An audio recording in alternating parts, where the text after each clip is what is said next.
When I was working at McVities, one of the conversations that keep on coming up, especially from the marketing team, was we don't want to upset our core customers. They are mainly boomers, they love the product, we can't alienate them. But in the same time, they were also saying, but we also want to attract Gen Z and millennials. And I keep on thinking, you can't have both for the same biscuits, because what a boomer want and what a Gen Z want from a biscuit is going to be completely different. What they expect in terms of taste, in terms of texture, in terms of level of sweetness, in terms of flavor profile is going to be very different. You cannot create a product that delivers on both. And if you try, you're going to end up creating a product that resonates with no one. And in a world where shelf space is very limited, this is a death sentence. Welcome to the Food Lab podcast. I am Manon Galizzi, a food scientist and flavor expert, and the founder of Ep22. Today, we are talking about one of the most important decisions you have to make as a food and drink founder for your product. How to choose the right taste and flavor profile for your target consumers. Let's go. So McVities was the bad example. Let me give you a good example I've witnessed very recently. I was at the Nourish conference organized by the Ted Bird Collective. James Smith, who is the CEO of Condimentum, was doing a presentation to explain to us the next generation of mustard. So because I'm French, like most French, we do love our mustard. But here in the UK is considered a little bit like more a boomer type of condiment. And it's true, being in the UK for 10 years, I noticed that mustard is not really often asked or on the table. What James and his team wanted to do was to reinvent the mustard, jazz it up a little bit more, and attract Gen Z and millennials. But they clearly understood that the way the mustard is right now is not attractive for millennials and Gen Z. So they had to make it work for them. So they have to understand their target consumers very well. So they looked at the data, they've done their research, they look at trends, they understood what their target consumers were eating, what flavors they were expecting. They even reduced the pungency of the mustard, and they've developed incredible flavor profile. One of them was hot honey, there was a smoked barbecue, there was a mango and Iberino chili, sorry for my pronunciation. So very exciting flavors for mustard. They had very good consumer feedback, but to give you an example, they found out that truffle didn't work out with either the millennials or Gen Z. So it's not because it's trendy that your target consumers is gonna like it. And I see these mistakes a lot with food and drink brands, especially when it's around flavors. So let me give you another bad example. One of my clients was developing a marine collagen, and their target consumers was women who had their first child, but they don't have menopause yet, and they want to strengthen their pelvic floor. But like I told them, in terms of flavors, this is too wide. I don't have the exact numbers, but let's say is women who had their first child around 25, 27, until women around 45, maybe a little bit more years old, and they are approaching perimenopause. Again, from a woman who just gave birth and is still in their late 20s, and someone who is mid 40s, 50s, they don't have the same taste buds, they don't have the same expectations and palate around flavors. Maybe in their 20s, they want something a little bit more experimental, a little bit more exotic, like we saw a lot with Gen Z. And maybe in their 40s, 50s, they want something that is less in your face, that is more subtle, maybe a little bit more botanical, so sophisticated. I'm not saying the opposite is not is not applicable. Maybe it's the other way around. What I mean is you really have to narrow down the target consumers. So what I mean is It's better to have a very narrow target consumers in terms of flavors. So you really focus on them, especially in terms of demographic, and I will tell you more in the next session. So focus on pleasing in terms of flavors these very narrow target consumers. And if it pleases the other demographics, then it's great. But again, if you try to please everyone, you're going to please no one.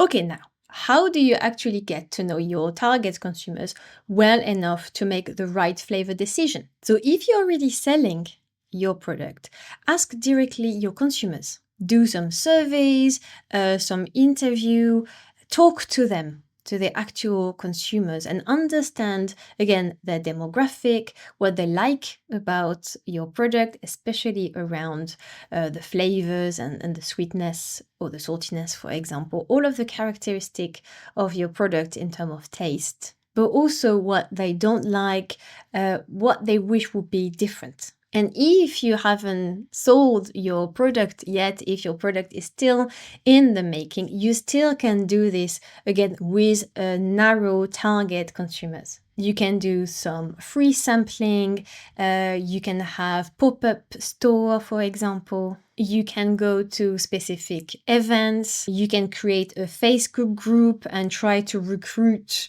some beta testers. Again, when you haven't sold your product yet, and when you do this kind of free sampling, or if you have a little stand at an event, it's very easy to just pick all of the feedback that you get about your product and think, okay, this is it. No, you have again to be sure somehow that is in your target consumers range. You can also look at some very interesting trends report and consumer behavior reports with companies like Mintel, Innova, Euromonitor. They tend to have some free reports, so you can have access to them very easily and for free, and they are a very good source of information. So you cannot assume or guess, or you can even project your own taste preferences into your target consumers. And you will be surprised how many food and drink brands skip this step, but then they wonder why their product is not selling. Now, when I say research your target consumers, it's not just about their age or their gender. It's to understand what they eat and drink and why. So yes, the first thing that you need to know is their demographic, but for a very good reason. So are they Gen Z? Are they millennials? Are they boomers? Each generations have grown up eating completely different things. They have different taste expectations. They have a different tolerance to what they want in terms of, do they want something bold or do they want very classic flavors? They also have very different ideas in terms of what premium or healthy actually means for them. You need to know what food and drink brands they buy in general, but especially around your product categories and your competitors. And what do they love about this product? Something that you can get inspired to. Of course, if they tell you that it's because of convenience or because it's cheap, that's nothing that is interesting for you. You want to know what product they buy because they love them. Despite maybe the cost, despite the convenience, why do you keep on buying those? Because of the taste. What product they love, what product they hate. Because we all have memories of food and drinks we had and we hate them. I have loads like that. But we also have memories of product that was so incredible. We wanted to share it with everyone. You can start having some benchmark product. Of course, you need to see a sort of pattern in your target consumers. What sort of takeaway do they have? What sort of restaurant do they go to? And again, because of the flavor, because they love the taste. Again, if they say, oh, it's because it's cheap and cheerful, that doesn't tell you much. You can't get really inspired by that. Basically, you try to understand what flavors they are familiar with, what flavor profile they enjoy, and what thing they are drawn to. And again, it can be as simple as having a dozen of little interviews with your target consumers and just sending them this kind of product, let them try a few things or ask them general questions, because this is one of the most underestimated things in product development. And why am I telling you all of this? Is because research have shown that the more familiar a consumer is to a flavor or a combination of flavor, the more they are likely to enjoy and like your product. To give you an example, for me as French, I saw a huge difference in the sweetness of some products. And this is always where I pick up. Probably annoys my partner quite a lot. When I have British product and the first thing I say is fucking too sweet. Because I'm not used to have gherkin, mustard, all of these savory products having some sugar in it. Why? Why? But it's not even just the condiment, it's also the water.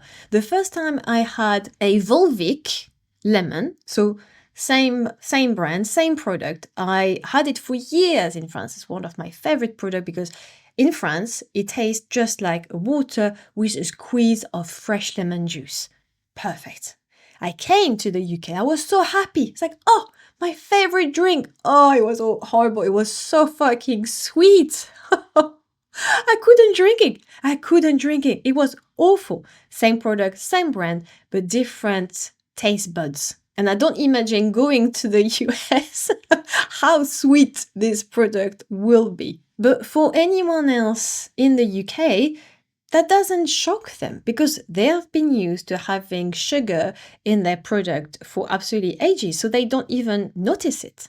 So basically, your brain hates when there is something it doesn't recognize. I gave this example before, but the first time I had kimchi, I just wanted to spit it out because my brain keeps thinking danger, danger, danger. I never had something so fermented before. I never had anything that tasted like kimchi before. So my brain was in survivor mode, thinking this is dangerous for my health and it may kill me. So obviously I didn't spit it out, but it was very strange, that feeling of being in danger because my brain didn't recognize in all of the portfolio of things I had in my life that I had something similar to kimchi. Therefore, it's dangerous and poisonous. You have to spit it out. And this is what your brain does every single time that you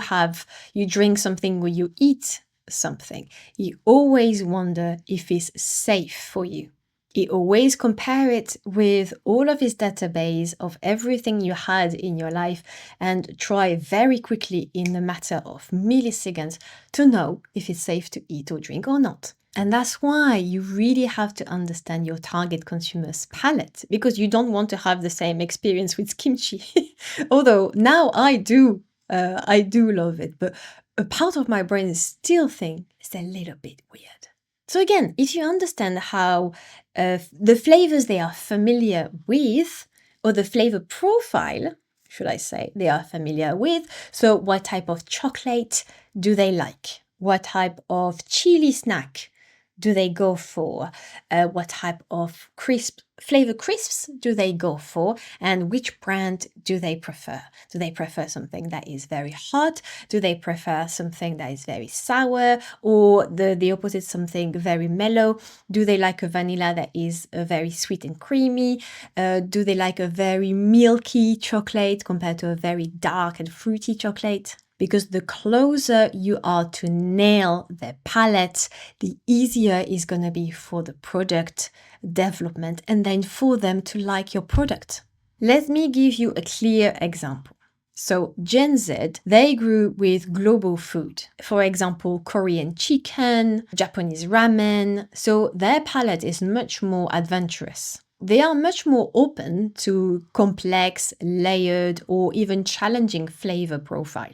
Think about someone that never had a functional drink or a plant-based drink before. All of these earthy notes are gonna be a shock for someone that is not used to have very functional drinks or again plant-based product. It doesn't mean that, like me, they're not gonna get used to, but you can't really take that risk, can you? Understanding the familiarity principle is really key when you develop a food and drink product. So you have to meet your target consumer's palate where they are right now. Okay, now all of the data you're collecting around your target consumer palate, what they love, what they hate, the type of flavors they are drawn to and are keen coming back for, none of this matters if you don't start with your product base. For any food and drink brand, flavor strategy is always the base first, then the consumer.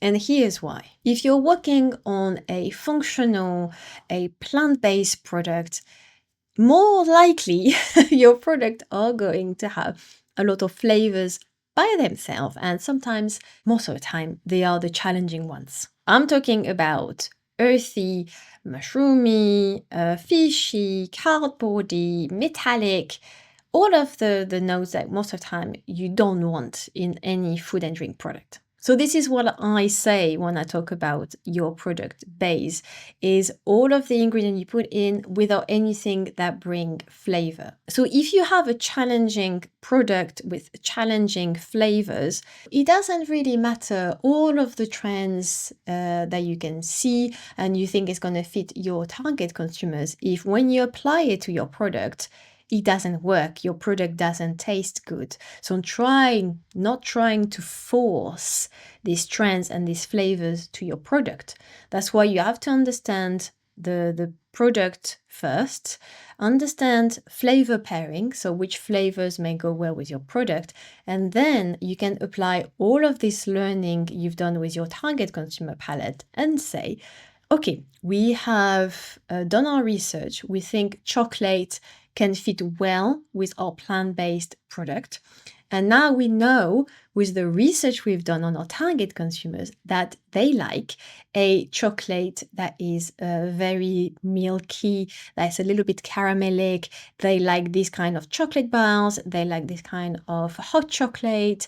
They like this kind of brownies. So we can try and go towards these three directions. You have to work hand in hand between what the product tastes like and what your target consumers want. Because again, you can have the most trendy flavor, something that your target consumers is really gonna like, but if it doesn't perform in your product and your product doesn't taste amazing, then there is absolutely no point in it. So let me come back to the marine collagen I mentioned to you earlier. When they contacted me, they already had a flavor profile in mind. They wanted something sophisticated and botanical. Straight away, because I've worked with this kind of product that is very fishy, I knew straight away that it would be almost impossible to achieve. You can't have something that has a lot of layers, something that is botanical, with something that tastes fishy and musty, especially when you go on the sweet side. So I had to show them.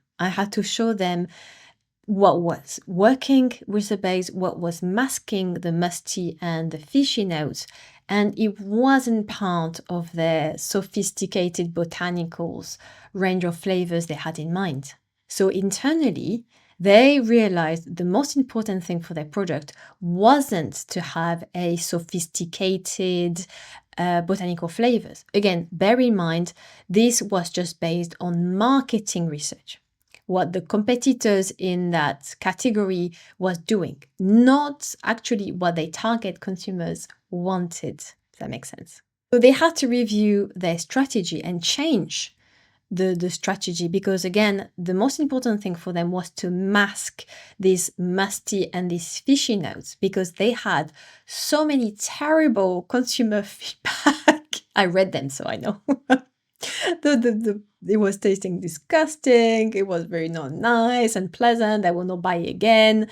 So they focus much more on having a pleasant product that the consumers can keep on buying, rather than having in their idea these sophisticated botanicals product. So now, let's see the most common mistakes I see food and drink brands making when it comes to choosing flavor profile for their target consumers. Mistake number one, making assumption instead of doing research. And again, this is exactly what happened with the marine collagen. They assumed that this is what their target consumers wanted. They assumed it will work well with their product. Big mistake. Rather than anticipating what your target consumers' flavors they want, ask them. That's why you need to know what your product tastes like first. Because when I was at McVities, the marketing team spent so much money on doing consumer tasting by just asking them, what are the flavors you like and you want to see in the biscuit? Year after year, it was always the same answer. Across project, it was chocolate, caramel, vanilla.